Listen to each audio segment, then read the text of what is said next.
Her last words, "I'll be right back," still echoing in the darkness.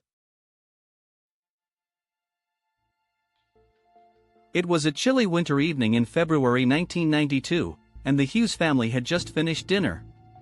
Margaret, a 35-year-old mother of two, helped her kids with their homework before sending them off to bed. Her husband, John, was watching TV in the living room. The evening was ordinary, with no signs of trouble brewing. But as the night wore on, Margaret's actions would become the subject of intense scrutiny. Investigators would later question John about his whereabouts during the time Margaret disappeared, but his alibi would check out. At around 9 p.m., Margaret received a phone call that would change everything. She answered, listened for a few minutes, and then excused herself to take the call in the bedroom. Her husband, John, didn't think much of it, assuming it was a friend or family member. But as the minutes ticked by, Margaret didn't return. John began to feel a sense of unease, wondering who was on the other end of the line and why Margaret was taking so long. The phone records would show that the call came from a payphone, but the identity of the caller would remain a mystery. When Margaret didn't return after 30 minutes, John started to search the house, calling out her name. But there was no response. He checked the backyard, the garage, and even the neighbors' houses, but she was nowhere to be found. Panic began to set in as he realized his wife had vanished into thin air. The police were called, and soon the house was filled with officers, searching for any sign of Margaret. The police would find no signs of forced entry or struggle, leading them to suspect that Margaret may have left on her own. Detectives began to investigate Margaret's disappearance, interviewing her family, friends, and acquaintances. They discovered that Margaret had been experiencing some marital problems and had been seeing a therapist. But as they dug deeper, they found no evidence of foul play or any reason why Margaret would want to leave her family. The case was becoming increasingly baffling, with each new lead ending in a dead end. The detectives would later reveal that they had considered the possibility of Margaret faking her own disappearance, but the evidence didn't support this theory. As the investigation continued, detectives found a series of cryptic clues that hinted at Margaret's possible whereabouts.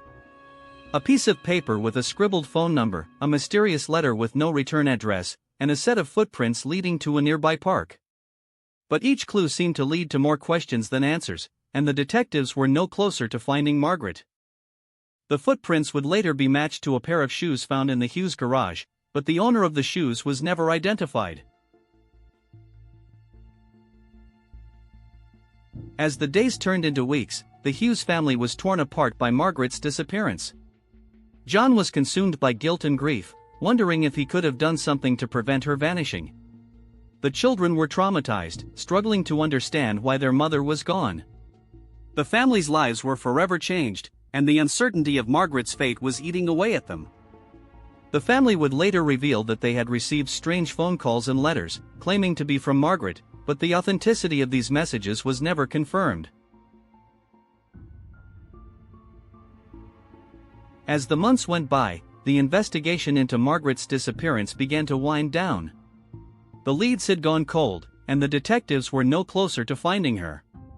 The case was relegated to the back burner, and the Hughes family was left to pick up the pieces.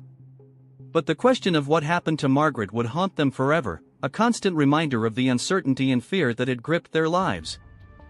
The case would remain a mystery for decades, a chilling reminder of the fragility of life and the unpredictability of human behavior. 20 years after Margaret's disappearance, the Hughes family would receive a shock. A woman, claiming to be Margaret, would contact them, but the authenticity of her identity was never confirmed. The family was left reeling, wondering if this was a cruel hoax or a genuine attempt by Margaret to reconnect with her loved ones. The case would take a shocking turn, raising more questions than answers. The woman would eventually disappear, leaving the Hughes family with more questions than answers, and the case of Margaret Hughes would remain one of the most baffling in American true crime history. The disappearance of Margaret Hughes remains a haunting mystery, a testament to the enduring power of uncertainty and fear. Despite the passage of time, the case continues to fascinate and horrify, a reminder that the truth is often more elusive than we care to admit. The Hughes family's ordeal serves as a poignant reminder of the devastating consequences of a life interrupted, and the unrelenting quest for answers that follows. The truth is often hidden in the shadows, and it's up to us to shine a light on the darkest corners of human experience to uncover the secrets that lie within.